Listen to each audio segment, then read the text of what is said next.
माननीय आमदार अब्दुल सत्तार साहेब यांचं मी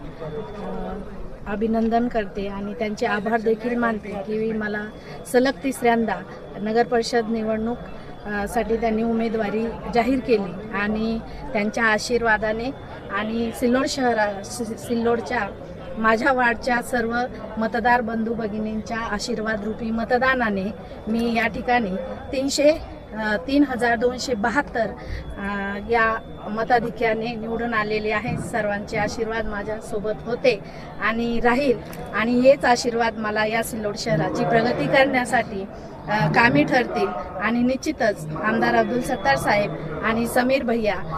नगराध्यक्ष पदाचे उमेदवार म्हणजेच नगराध्यक्ष देखील भैया सुद्धा लीडला आहेत आणि निश्चितच ते सुद्धा या ठिकाणी निवडून येत आहेत। त्यांचे हे मार्गदर्शन आमच्या सोबत राहतील आणि आम्ही संपूर्ण शिवसेना पक्षाचे